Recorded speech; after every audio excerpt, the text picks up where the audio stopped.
सहस्र योग सर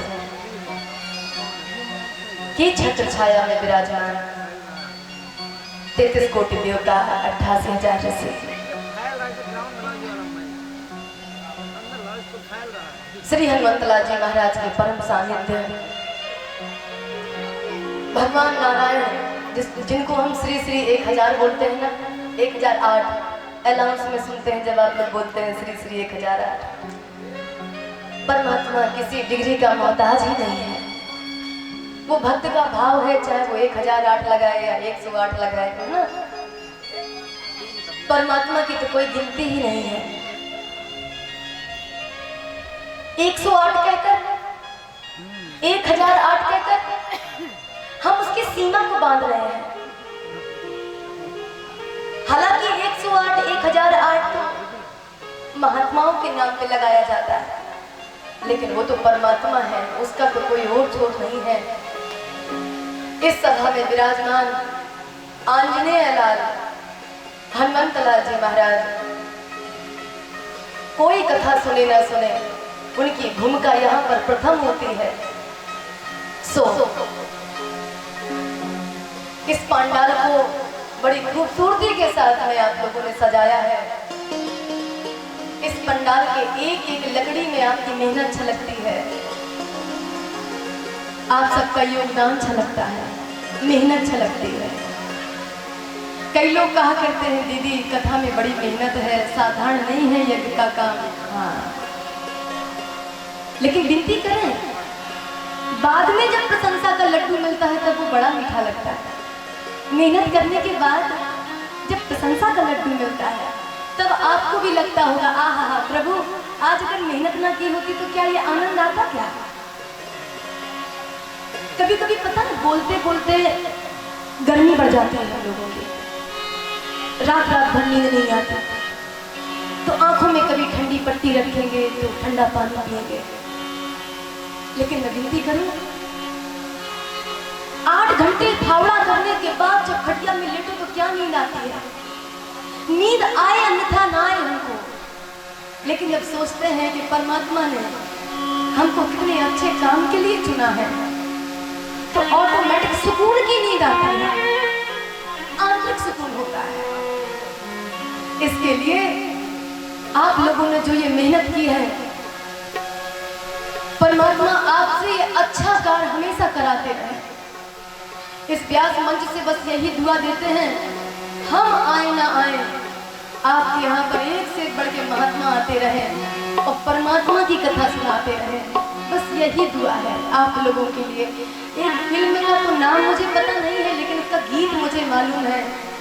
किसी की भी जिंदगी स्थिर तो नहीं है ना, सबको बराबर तो नहीं जीना ना। फिल्म में एक गीत लिखा था, वो गीत भजन से बढ़कर लगा, भजन से बढ़कर। मैं पल दो पल का शायर, जिंदगी का कोई ठिकाना है क्या। मैं पल दो पल का शायर, पल दो पल मेरी कहानी है, पल दो पल मेरी हस्ती है, ये पल दो पल मेरी जवानी है। मैं पल दो पल का शायर हूँ, मुझसे पहले कितने शायर आए और आकर चले गए। कुछ किस्से गाकर लौट गए, कुछ नगमे गाकर चले गए। वो भी एक पल का हिस्सा थे, मैं भी एक पल का हिस्सा हूँ। कल तुमसे जुदा हो जाऊंगा, जो आज तुम्हारा किस्सा हो। मैं पल दो पल का शायर, पल दो पल मेरी कहानी है, और पल दो पल तेरी हस्ती है, पल दो पल तेरी जवानी है,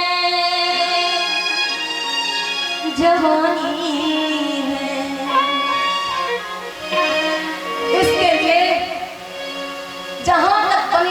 नेकी कर दरिया में डाल। अच्छा काम करते चले कोई ठिकाना नहीं, क्या पता कब मौत का पैगाम आ जाए।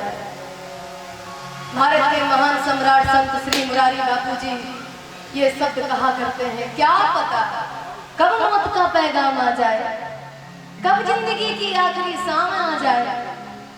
हम तो तलाश करते हैं ऐसे मौके के, हम तो तलाश करते हैं ऐसे मौके के, ये हमारी जिंदगी धर्म के काम आ जाए, किसी के काम आ जाए।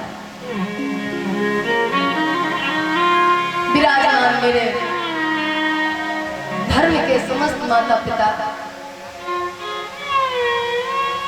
आए हुए समस्त अतिथि, यज्ञ में विराजमान समस्त वेद वेदज्ञ ब्राह्मण, संत महात्मा, आपके यहाँ तो एक बिहार में एक चीज का बड़ा सुकून है। आप कहेंगे क्या दीदी? सुकून ये है, प्रभु भैया से आज 1 घंटे 1.5 घंटे बात होती रही और 2 घंटे बाद आपके यहाँ जो भोजन की व्यवस्था कराई जाती है, एनी टाइम कोई भी चला है, एनी टाइम उसको भोजन मिलेगा। यहाँ तक कि एक विशेष बात प्रभु भैया ने बताई कि दीदी जो ये दुकान लगाए हुए हैं, भैया लोग भी दुकान लगाए हैं, कितनी बहनें कितने भाई, इनके लिए भी भोजन की व्यवस्था है। कौन खिलाता है इनको भोजन? अरे तुम कमाते हो तो खाओ अपने आप। हमारे यहाँ भी मेला लगता है, लेकिन वो अपने आप भोजन बनाते हैं और खुद खाते हैं। यहाँ इस बार इस मंच में, बिहार में तो कई जगह आते हैं, साल भर में 10 मंच होते हैं हम लोगों के, ये व्यवस्था बड़ी मजबूत है। टेंट वालों को भोजन कराना जो दुकान रखे बैठे हैं, क्या गर्ज है आपकी? लेकिन हाँ, बहुत बड़ा काम कर रहे हैं। तुम जियो हजारों साल, साल के दिन हो 50,000, ऐसे ही जीते रहो और कंचनपुर में बैठ के खूब घी पीते रहो।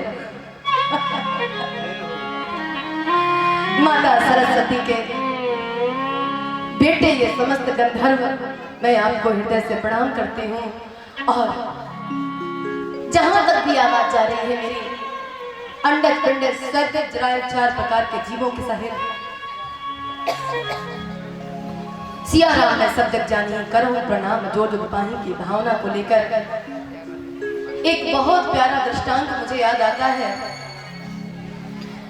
एक पूज्य संत श्री साकेत धामवासी श्री राजेश्वरानंद जी महाराज एक बड़ा प्यारा दृष्टांत बोला करते थे। एक बार एक कुम्हार चिलम बना रहा था, जानते होंगे चिलम में गांजा पिया जाता है जिससे। आपके यहाँ ही नहीं, हमारे यहाँ ज्यादा है। हर जगह है, हर तरह के लोग हैं। चिलम बना रहा था, मिट्टी का गढ़ के चिलम बनाई, पत्नी ने टोक दिया। प्रभु अगर मेरी बात माने तो मैं एक बात कहूँ आपसे। हाँ हाँ, पत्नी का अधिकार है। क्या कहना चाहती हैं? तो कुम्हार की पत्नी ने कुम्हार से कहा, यदि मेरी बात मानो तो मई जून का महीना आ रहा है, इस मिट्टी का आकार चिलम से मिटा करके घड़ा बना दो, चिलम मत बनाओ। तो कुम्हार ने पूछा, क्यों भाई, मैं अभी तक बनाता रहा, अब मैं चिलम क्यों बनाऊं? तो कुम्हार की पत्नी ने कहा, इसलिए चिलम बनाइए, 2 लाभ होंगे। कौन सा लाभ? बोले पहला लाभ तो ये होगा कि जो गर्मी का महीना आ रहा है ना, और जब आप घड़ा बनाएंगे, भाई चिलम बनेगी, उसमें पहले तो वो आग में पक करके आती ही है, कोई भी वस्तु वो मिट्टी की पहले आग में पकाई ही जाती है।